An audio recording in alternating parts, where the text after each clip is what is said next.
Love जिहाद का शिकार हुई दुमका की बेटी अंकिता के परिजनों का रो रो कर बुरा हाल है। अंकिता का अंतिम संस्कार किया जा चुका है। अब अंकिता के परिजनों के पास सिर्फ अंकिता की यादें रह गई हैं।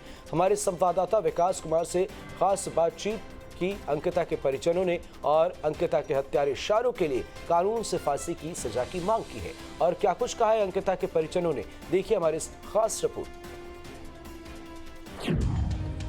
अंकिता के बिना सूना सूना है परिवार। दादी को आ रही है अफसर बिटिया की याद।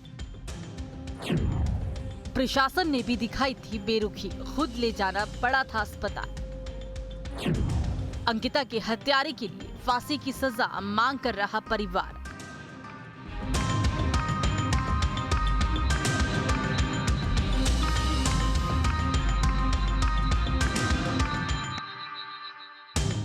लव जिहाद का शिकार हुई दुमका की बेटी अंकिता का अंतिम संस्कार किया जा चुका है। अब इन आंखों में अंकिता की अगर कुछ रह गई है तो वो सिर्फ यादें। अंकिता के बचपन की यादें, अंकिता के घर आंगन में खेलने की यादें, अंकिता के हंसने, रूठने, मनाने की यादें। लेकिन अब परिवार सिर्फ एक ही बात चाह रहा है, अंकिता के हत्यारे शाहरुख के लिए फांसी की सजा।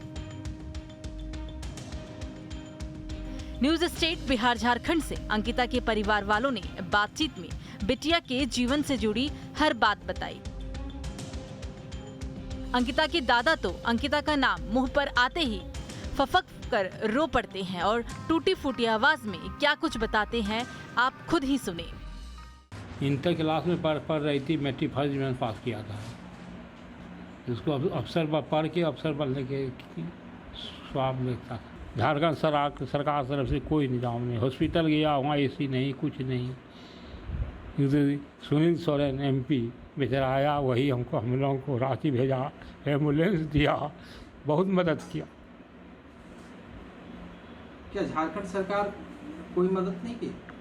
झारखंड कोई मदद नहीं किया। वहीं अंकिता की दादी की आंखों में ये कहते हुए आंसू आ जाते हैं कि अंकिता अफसर बनना चाहती थी, लेकिन हत्यारे शाहरुख ने उसकी जान ले ली। उस दिन हुई आया पेट्रोल लेके और सुता हुआ था खिड़की तर आया, छीट दिया, छीट के सलाह मार के मार के चला गया। तो उठा एक के दा उठ के कहा जब पापा पापा पापा हमको शाहरुख ने जला दिया तो हम चिढ़ा गए कि लैनून में कहीं आग लग गया। तो आके पापा उनको कपड़ा खोला, सब कपड़ा खोल के दूसरा कपड़ा पापा पहना दिया। अंकिता के पिता का तो और भी बुरा हाल है। बेटी के मौत के दुख के साथ साथ पिता संजीव सिंह को तो ये भी दुख है कि जब अंकिता को स्वास्थ्य सेवाओं की जरूरत थी तो ना एम्बुलेंस मिल पाया और ना ही कोई दूसरी स्वास्थ्य सेवा। अंकिता को रांची रिम्स तक अपने खर्चे पर पहुंचाना पड़ा। उसको तंग करता था कि जहाँ तुम हमसे मिलो, तुम हमसे बात करो, ये करो वो करो जी। सीधा बोलते तुम हमसे मिलो, तुमसे बात करो जी। बोलते नहीं तुमसे मिलेंगे नहीं, तुमसे बात करेंगे।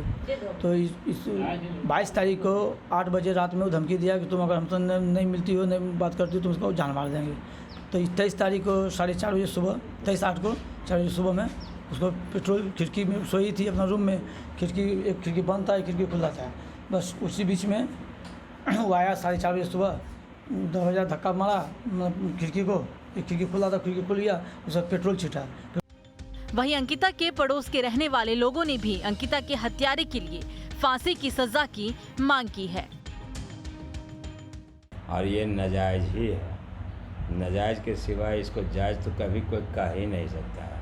अगर भलो अंकिता उससे बात नहीं करना चाहती थी तो इसका मतलब हम आपसे बात नहीं करें कि आप हमको जला दीजिएगा। इसलिए इसको तो कड़ा से कड़ा सजा मिलना चाहिए।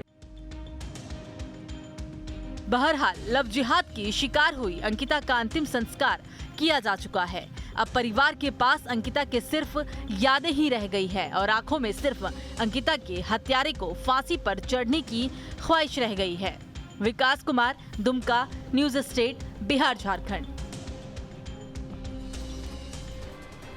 दुमका में अंकिता हत्याकांड मामले में झारखंड के सेभूम से कांग्रेस सांसद गीता कोड़ा ने बीजेपी पर बड़ा आरोप लगाया। उन्होंने कहा कि जिस तरह से बीजेपी झारखंड में सरकार अस्थिर करने की कोशिश कर रही है, उन सबके बीच राज्य की हेमंत सरकार ऐसे मामलों में त्वरित कार्रवाई कर दोषियों के खिलाफ सख्त कार्रवाई कर रही है। कांग्रेस सांसद गीता कोड़ा मंगलवार की रात दुमका पहुंची थी। सांसद आज अंकिता के परिजनों से मिलने उनके आवास जाएंगी। उन्होंने कहा कि ये घटना निंदनीय है। मुख्यमंत्री हेमंत सोरेन ने इस मामले को गंभीरता से लिया। कहना चाहूँगी कि इस पर सरकार बिल्कुल गंभीर है। जिस तरीके से आप लोग देख रहे हैं, जिस तरीके से झारखंड को अस्थिर करने की साजिशें चल रही है, उस बीच में माननीय मुख्यमंत्री जी पूरे जनता के प्रति अपनी संवेदनाओं को दिखाते हुए जिस त्वरित कार्रवाई कर रहे हैं, तो ये इसको भी देखना चाहिए। कौन अस्थिर कर रहा है, जिस तरह की बातें बता रहे हैं? ये सर्वविदित है। आप लोग सभी जानते हैं कि जिस तरीके से आज झारखंड के जो हालात है, राजनीतिक हालात, इसके जिम्मेदार भारतीय जनता पार्टी है।